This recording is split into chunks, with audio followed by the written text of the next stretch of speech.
Hi guys, and welcome to an ace tanker in the Type 64, a tank I reviewed on my channel recently. The Type 64 Tier 6 Chinese/Taiwanese light tank. I think it's a very, very good tank, gave it a very, very positive review, think it's great value for money, think it's a very, very good premium tank. All of that's covered in the review, but what also is covered in the review is I mentioned the fact that I played about 20 games in a row, like I usually do before sitting down to do a review. Played 20 games in a row in the tank and didn't pick up any ace tankers. It happens. So for the review footage, I picked up lots of first classes, didn't pick up any ace tankers.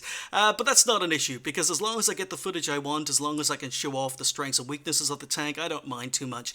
And then I finished with the review, and I was getting rid of all the footage, getting rid of all the replays, deleting them or moving them into storage from the hard drive, and I came across this game that I completely and utterly forgot I'd played. This wasn't played for the review footage, it was played a few months earlier.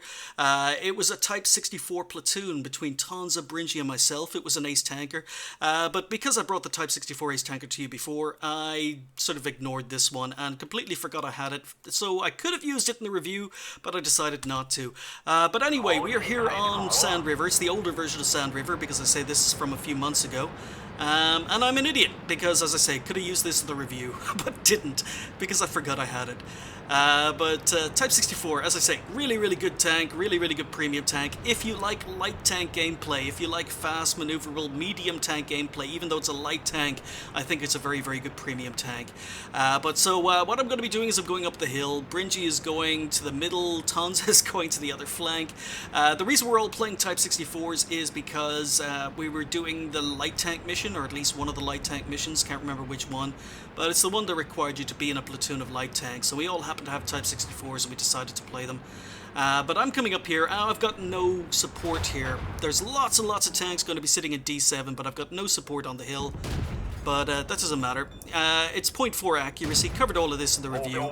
So a couple of first shots went short, hit the upper glacis, going for a nice easy shots on the side of the T28 prototype. So all of these guys are at the exact edge of my view range. I could just shoot here without being spotted. Now I do have a good crew in the tank anyway. But we're just putting shots in here. I mean, we're already up to 550 damage, 700 damage, set them on fire, and we kill a Type 20 or T28 prototype.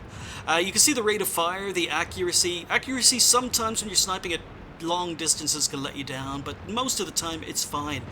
This tank really, really doesn't feel as if it has 0.4 accuracy. It really does feel much more accurate than that.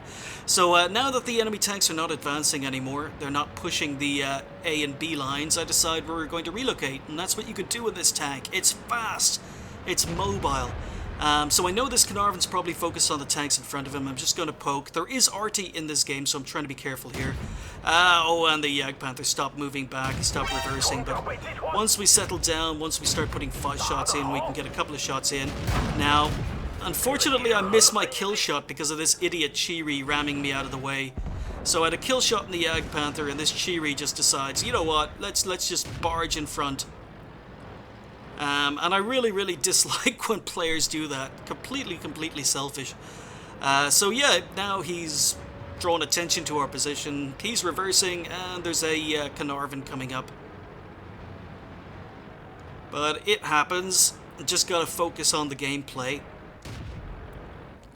So we're up to 1100 damage. Oop, Stura in the distance, and now there's a T-32. Bounce, he's slightly angled. Bounce my first shot. Bounce my second shot, and this is the penetration. Pen the third shot. Sometimes, you know, when you're firing regular AP, the penetration's a little bit lacking, as I covered in the review. 128 millimeters of penetration. So should have been able to pen those if he'd been sitting side on, but because he was slightly angled, there's that accuracy again. Just missing shots, just playing as a sniper, trying to track him, manage another one in through the hull. So bouncing, penetrating, a little bit unreliable. Now I could have hit all of those shots and penned all of those shots had I been firing premium ammo, because the premium ammo is 177 millimeters of penetration. But as I say, I tend not to fire very much premium in most of my tanks. So I know the T-32 was looking at me. I've dropped back. I'm just outside of the 50 meters auto detect range from this Carnarvon. So pushing forward, seeing if we can spot the T-32 again. Because, as I say, last time I saw him, he was pre-aiming on this position, but it looks as if he's fallen back. Okay, so that means I can now focus on the Carnarvon. So we push forward, and just using auto-aim, getting a little bit more gun depression. And that T-32 came back for me. Must have been a snapshot. But you don't get a lot of health, and that's the other thing I mentioned in the review. You gotta conserve your hit points in a Type 64, because you don't get a lot of health. Now I'm a one-hit kill, but we continue to work here, and that shot goes high. Wouldn't have killed him anyway. RT takes out Bringy. So the score is 5-4, it's still 6-4. Oh, it was a 50-50 game. It's starting to turn in our favor a little bit. I'm up to 1600 damage there or thereabouts, just the one kill. And I know this Carnarvon was probably waiting for me. So he's not looking my way, but I know the T-32 is still down there, and I get spotted. I was quite surprised the Carnarvon actually spotted me, but he just got inside my 50 meters proxy spot range. With an RT still in play, I decide to fall back. Archery isn't on a lot of health, I'm not on a lot of health.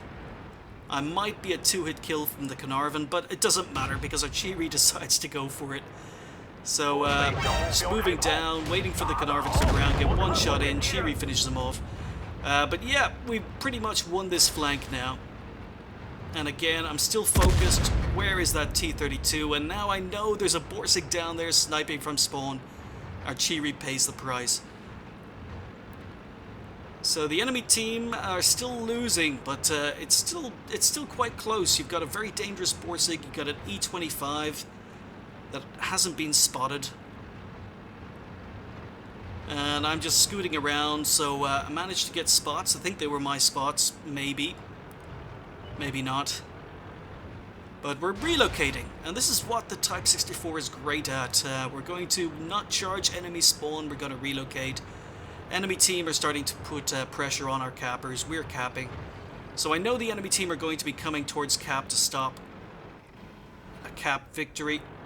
So we're just pushing forward. We spot the T-32, and I don't have enough penetration with my regular AP. Still don't really have enough penetration with my premium ammo, but decide to go for a couple of shots anyway. Gets me spotted, got to fall back, get into cover.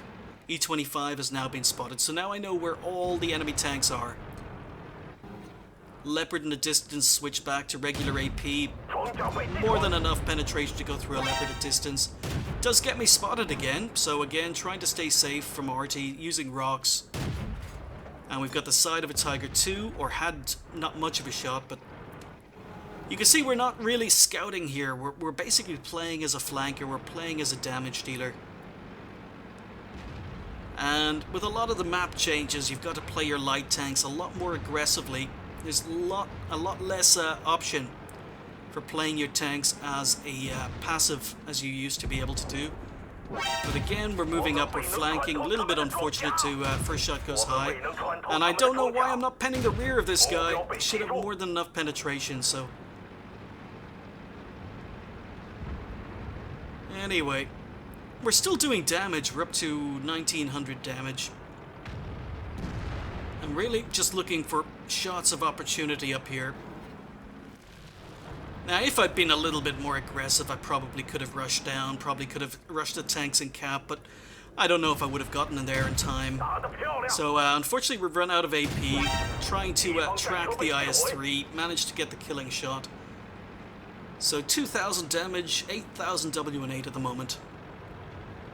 Just 2 tanks left on the enemy team. We know where the Tiger is, and we just have to go hunt down the Borsig. That was really lucky. Didn't realize the Borsig was looking this way. Thought he would have been focused on the T-32. Doesn't matter, we got away with it. And you always get a little bit lucky. Every time you shoot an enemy tank and the shot bounces or misses, that's luck on their part. Every time they do it to you, that's luck on your part. It's just part of the game. But yeah, this is just such a good tank. I really enjoy playing it. It's a fun premium tank. And especially with the removal of the E25, there aren't that many premium tanks that are just pure fun to play. Because usually, they're not as good as tanks you can get in-game. So they might be better than stock versions, but most premium tanks aren't as good as fully upgraded tanks of their own tier. And as I said in the review, I think this is different. I think the Type 64 is as good as any tier 6 light tank in the game. Now it does get outclassed by tier 7 and tier 8 light tanks, but side of a Tiger 2, I get spotted, I fall back. The fact I've spotted him is okay. I'm getting the assistance damage here. So, still aimed this way. Managed to get one in. And every shot I'm doing is just that little bit more WN8, a little bit more experience. Just a couple more shots in, and he gets taken out. So, pretty standard game, just using the Type 64 to snipe, using it to get spots, using it to flank and relocate, and these are all things the Type 64 is great at doing. So this was an ace tanker I completely forgot about, and I could have used it for the review. I thought it was a pretty good example of what the gun can do. It's a damage dealer. It can damage tanks as long as you've got side and rear shots. Sometimes the .4 accuracy lets you down when you're sniping at extreme ranges, but otherwise the accuracy I think is quite good. I think the penetration, although poor, a lot of people will say the penetration on the tank is poor. With the style of play you use the Type 64 with, the fact you've got to get to the side and rear of enemy tanks, I think the penetration on the gun is just fine. It will cause you to bounce when enemy tanks angle, but in the main, you're going to be able to do damage in this tank. So, yeah, it was an ace tanker I could have put in the review, but just forgot about, because, as I say, I'm an idiot sometimes. But we picked up a Confederate for that, along with the ace. We finished top on XP with 1314 XP, 2,382 damage and 2 kills, so very solid game. Just showing off, even though it was a tier 6, tier 8 game, this tank is very competitive. 42 shots fired, we hit 32. As I say, accuracy lets you down at long distance. Of the 32 shots, we penned 21, so the penetration lacks sometimes when enemy tanks decide to angle and you can't get clean shots at their sides and rear. But yeah, you could do damage even when the gun isn't behaving.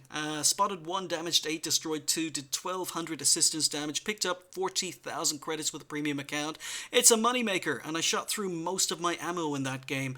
So I shot through a lot of premium ammo, and that's why I didn't make as much money. If you can get through this tank without shooting any premium ammo, it's a very good moneymaker.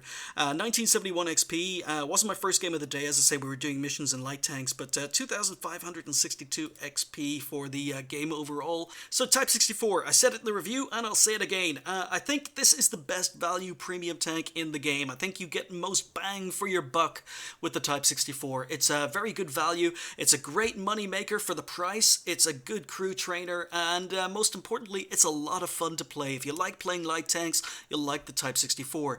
If you like playing fast mediums, frantic gameplay, then you're going to like the Type 64. If you don't like light tanks, then you're probably going to avoid it anyway. But it's a great tank, can't recommend it enough.